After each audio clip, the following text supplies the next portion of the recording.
Ejaculação retrógrada. Você já ouviu falar desse assunto?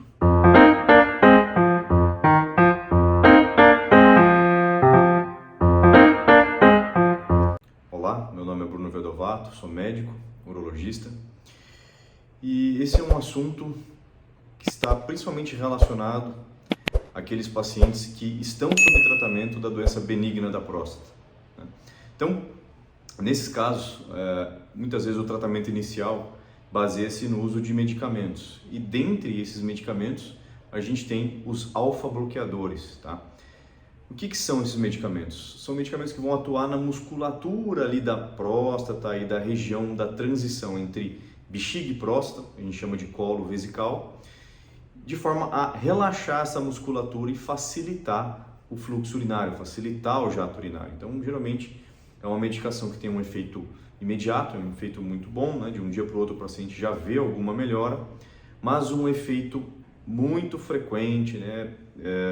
Nos pacientes sob uso, mais de 40%, podendo chegar até 80%, até mais, dos pacientes sob uso dessa medicação é a tal da ejaculação retrógrada, tá? Então, e por que isso acontece? A ejaculação normal é um evento complexo, temos até publicações, posts lá no nosso Instagram a respeito do assunto. Então, uma série de mecanismos envolvendo a questão neural, a questão neurológica e a ativação de vários grupos musculares de forma harmônica vão gerar a emissão do esperma, tá? E para isso precisa haver, durante o momento ali da expulsão do esperma, o fechamento dessa transição, o fechamento dessa região do colo vesical que a gente fala. Porque senão, por um mecanismo aí puramente físico, a distância entre o meio externo e a bexiga, ela é diferente, então é muito mais fácil, do ponto de vista físico ali, para o esperma voltar para a bexiga do que ser eliminado ao meio externo, né? Então, a natureza é sábia, a gente tem esse mecanismo, né? Ele está ligado aí à fisiologia normal da ejaculação. Então, no momento que o indivíduo vai para ejacular, existe esse reflexo, esse fechamento, que faz com que o material ali, o sêmen, seja então expulso. Quando a gente está sob uso dessas medicações, a gente perde esse reflexo, a gente perde esse mecanismo, esse fechamento do colo vesical. Então, boa parte, se não todo ele, né, todo o esperma que era para ser emitido, acaba voltando para a bexiga para então ser eliminado depois na urina. Então, a gente sempre orienta os pacientes a respeito disso, né, a partir do momento que a gente vai indicar esse tratamento. E infelizmente muitos ficam incomodados, né, com esse efeito colateral. Muitos às vezes não valorizaram tanto essa explicação, enfim, voltam, né, tá esquisito, a minha esposa reclamou, enfim, cria-se uma série de dúvidas aí, de questionamentos, às vezes até da parceira, a respeito da não ejaculação. E aí a gente tem que pesar o custo-benefício. Então, hoje a gente até dispõe de alguns tipos de tratamentos minimamente invasivos que prometem diminuir o risco dessa ejaculação, mas com talvez uma eficácia no resultado do tratamento um pouco menor ou não a ideal. Então aí é muito uma relação de custo-benefício. Até tivemos recentemente no Congresso Americano e dentro de uma palestra, dentro de uma sala em que foi discutido a doença benigna da próstata e seus tratamentos, uma das palestras foi exatamente essa.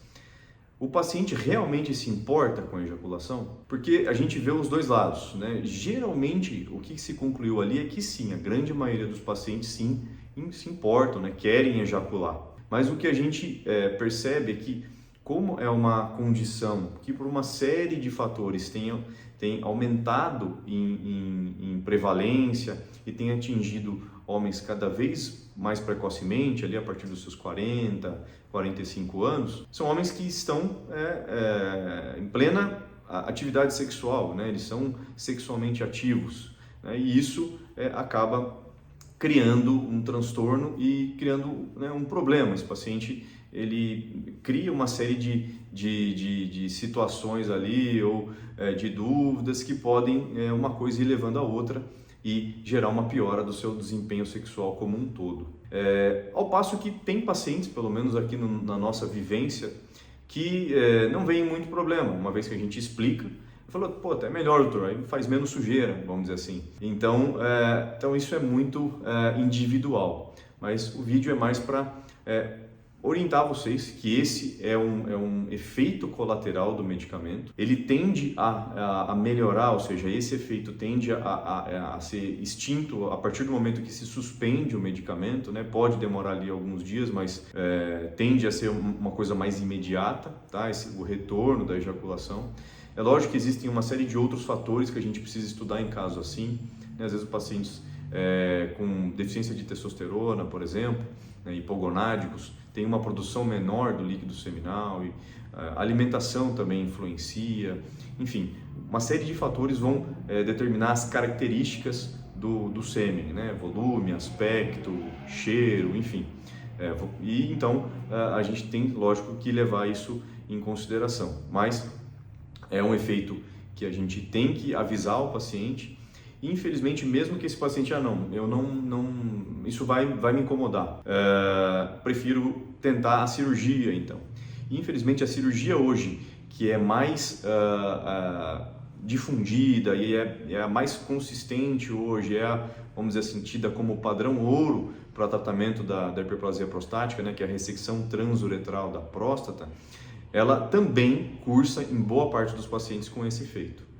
Então, infelizmente, hoje a gente dispõe de poucas alternativas que vão preservar a ejaculação diante da necessidade de um tratamento para a hiperplasia. E estes tratamentos que prometem aí algum grau de preservação da ejaculação podem ser que não sejam tão efetivos em tratar o problema de fato, em tratar a obstrução imposta pela próstata. Então, às vezes a gente tem que colocar o paciente e pesar com ele toda essa relação de custo-benefício. Então, era um vídeo mais para esclarecer sobre esse efeito colateral bastante comum e quero deixar uma pergunta aqui para vocês. No seu caso, se você foi diagnosticado com hiperplasia, se você fosse diagnosticado com hiperplasia prostática e precisasse tomar um medicamento e dali em diante você deixasse de ejacular, você se importaria?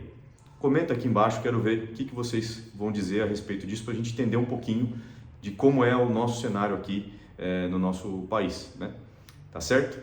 Então, um grande abraço e até o próximo vídeo. Tchau, tchau!